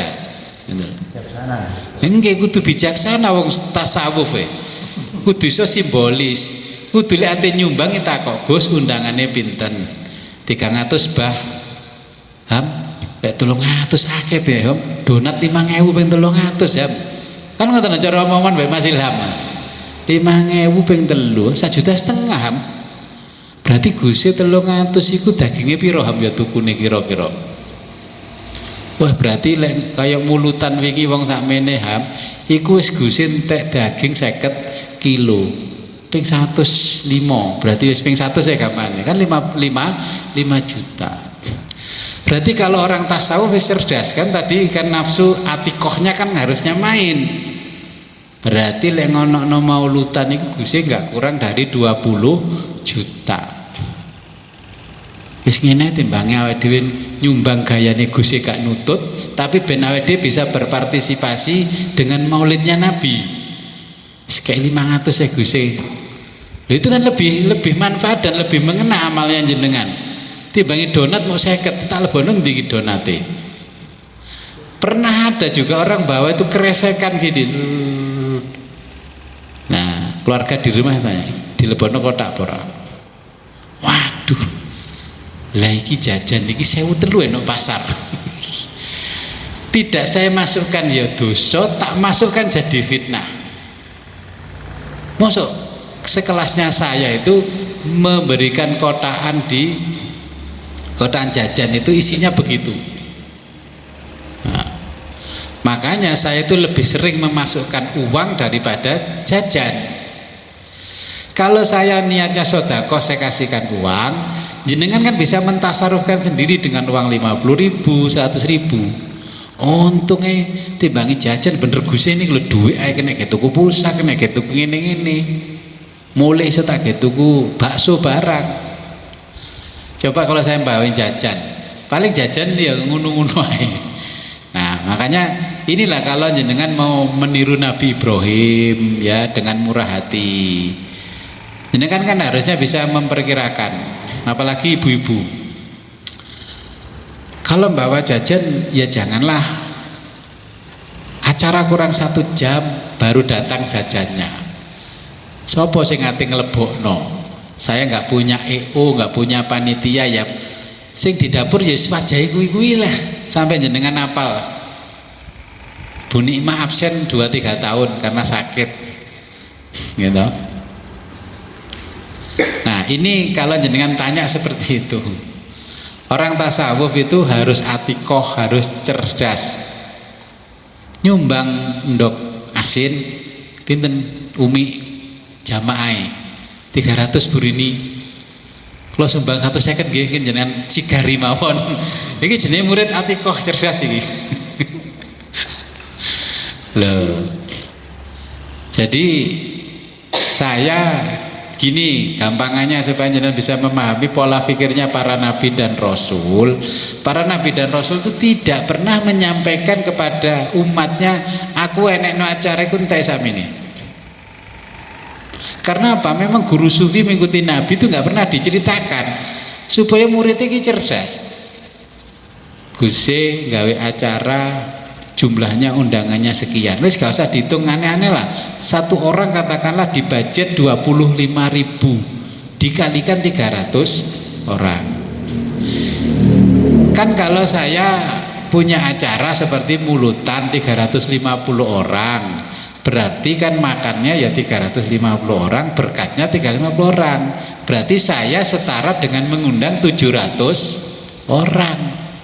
Yes. Sama lemangan rawon di warung berapa? 10.000. Ya wis lah gawe ae 20.000 sak mangane sak tetek bengeke selawe. Selawe ping 350. Selawe ping 3 berapa? Nah, sama dengan begitu. Oke, jadi jenengan kalau mau berperilaku sufi itu contoh-contohnya. Sebenarnya saya nggak akan menceritakan ini, tapi kata cerita gak cerdas-cerdas ya wong-wong. Jadi kalau jenengan contoh, kalau besok kan ada khol, kalau mau nyumbang, katakanlah begini, lek ate nyumbang dari bahan pertanian beras, ya bener beras itu seminggu 2 minggu sebelumnya sudah nyampe sini. Aku aduh tuku beras, aku pakai beras teko gluduk. Mosok iku tak doli berase wong-wong, kok nang pasar berase sapa kip sing dol, berase guse akeh sing anu.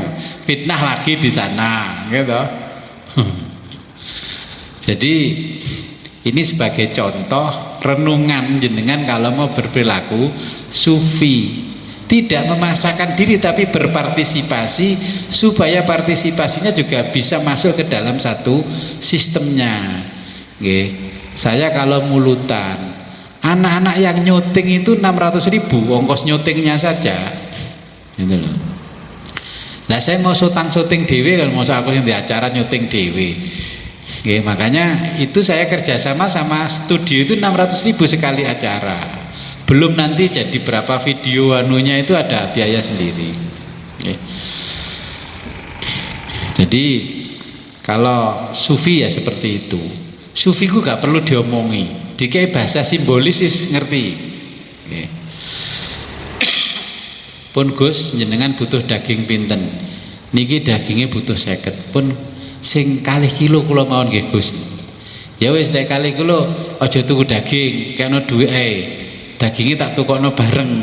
Engko sing sitok kono sapi, sing sapimu sapi Australia, sapiku sing sapi ngene limusin. Enggak gak cocok dagingnya. Gitu. Jadi kalau sufi cerdas gak usah nggawa daging, tapi nggawa duwe ae yang urun Gus, kalau 2 kilo daging berarti 100.000 kali 2. Nah ini lah kira-kira orang sufi. Oke. Pun karena sudah jam 10. Ya sebelum kita akhiri, marilah kita berdoa kepada Allah, mudah-mudahan apa yang kita pelajari di malam hari ini membawa manfaat dan barokah fid dini wa dunya hatal akhirah. A'udzubillahi minasyaitonirrajim. Bismillahirrahmanirrahim. Allahumma shalli wa sallim wa barik ala sayyidina Muhammad wa ala ali sayyidina Muhammad wa ala kulli sahabati rasul ajma'in. Hamdan syakirin hamdan na'imin hamdan yuwafi wa ni'makafi mazidah. Ya Rabbana lakal hamdu kama yanbaghi jali wajhika wa adhimi sultanik. Allahumma ja'al awala majlisina hadha solahan wa usadu falahan wa akhir rahmatan wa nimatan wa maghfiratan. Allahumma rizukna fahman nabiyyin wa khifdal mursalin wa lahman malakatir rabbi rahmatika arhamar rahimin. Wa sallallahu ala khairi khalqi sayyidina Muhammadin wa ala alihi wa sahbihi alhamdulillahi rabbil alamin. Al-Fatihah. A'udzubillahi minasyaitonir rajim. Waladhdallin amin. Akhirul kalam, ihdinas siratal mustaqim, wa billahi taufiq wal hidayah wa ridwan. Assalamualaikum warahmatullahi wabarakatuh.